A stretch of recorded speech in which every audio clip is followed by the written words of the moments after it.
I'm divorcing you, you fool, my husband shouted at me over the phone right after I returned from a business trip. I put up with you for so long, but I've reached my breaking point. If you don't want a divorce, apologize now. I was shocked but said, yeah, I got it. Instead of going to my husband, David, at my in-laws' house, I decided to go somewhere else. My name is Sophie, I'm 28 years old, and I've been married to David, who is 2 years older than me, for 3 years. To put it simply, David is the son of the future CEO of my company. Before we married, I worked at a different company, but after we got married, I switched jobs to work at his company. Now, I work hard as an employee, preparing to be the next CEO's wife. David didn't want me to work at his company, but his father, the CEO, ordered it, and I couldn't argue with that. My job is demanding, and business trips are frequent. We've been trying to have a baby, but my work schedule makes it hard to relax enough for that. Lately, my relationship with David has been getting worse. We're both too busy, and we argue a lot over small things. Just the other day, David yelled at me before I left for work. Sophie, why didn't you wake me up like I asked? I did wake you up several times, David. You told me not to disturb you, and that you would wake up on your own. So, I went to make breakfast. I never said that. Stop lying, he yelled. I'll get in trouble with my dad if I'm late, and now it's your fault. I'm not lying, I woke you up at least 20 times. Your alarm was going off the whole time, too, I argued.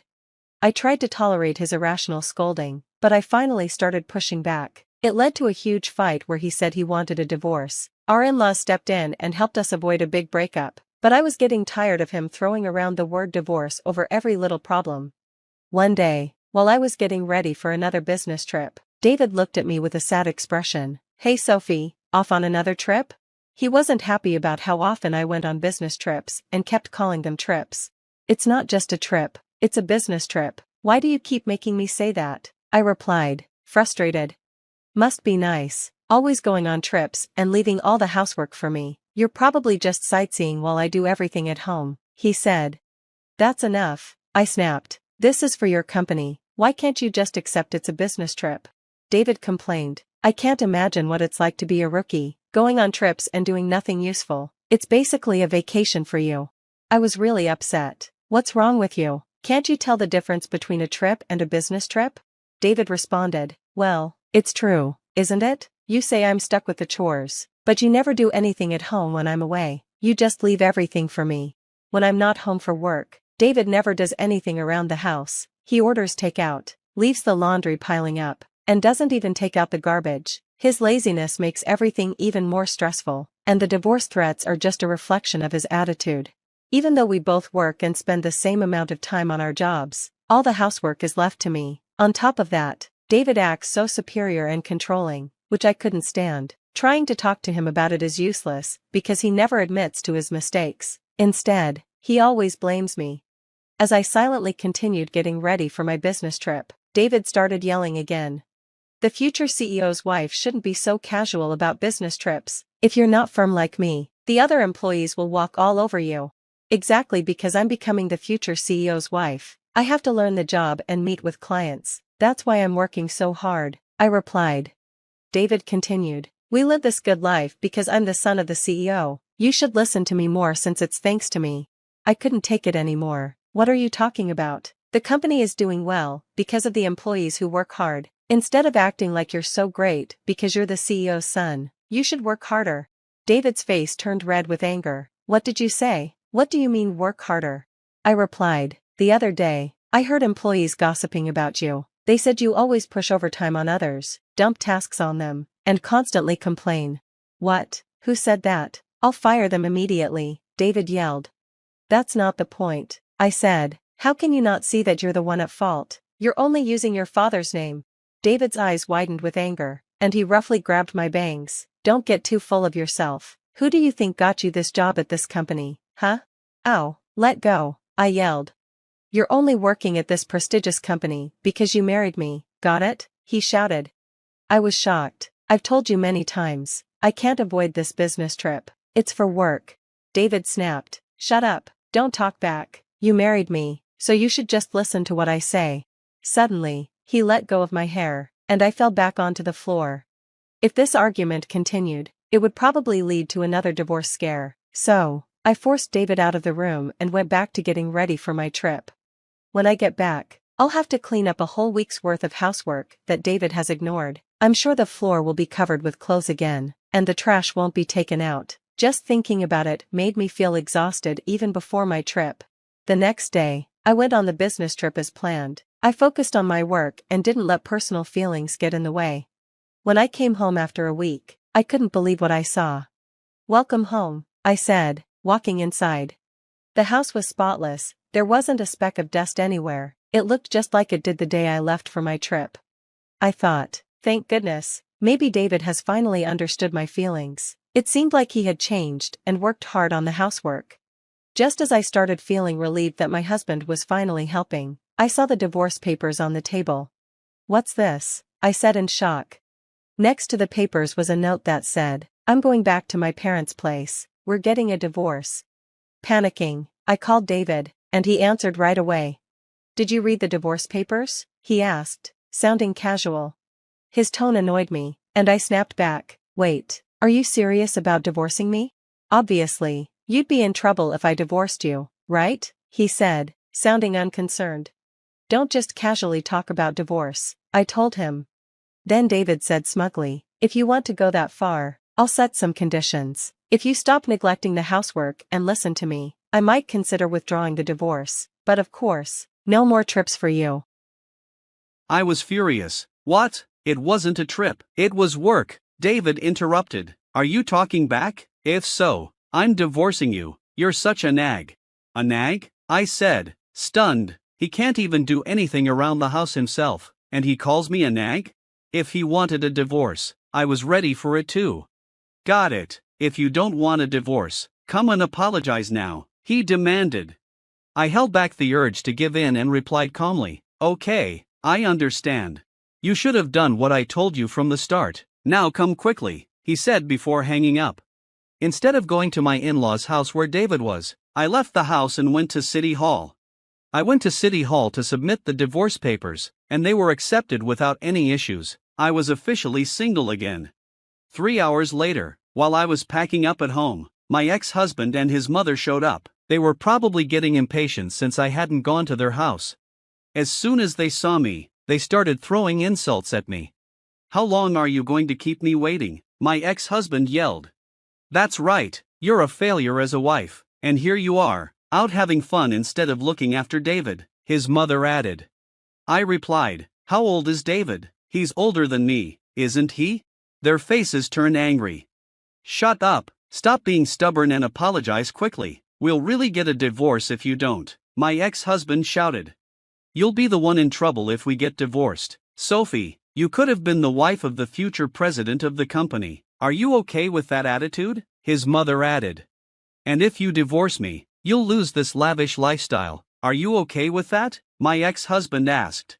I didn't even care anymore. "Well, I never thought you and David were a good match anyway, so I don't really care," I replied. My ex-husband grinned, looking smug. "Got it. This is your last chance. If you don't apologize now, we're getting a divorce, and I'll kick you out of the company too. Make up your mind quickly." At that moment, I felt an intense anger rising inside me. I had to make him understand that he didn't know the situation. "We're already divorced, you know," I said. "What?" they both asked, shocked. "I've already submitted the divorce papers, and they've been accepted. I'm no longer your wife," I told them calmly. My ex-husband and his mother stared at me, wide-eyed and silent. After a moment, he finally spoke. "What are you talking about? This is a joke, right? There's no way you would have." "Why would I lie? If you don't believe me, go check the records yourself," I said. "No way," he muttered in disbelief.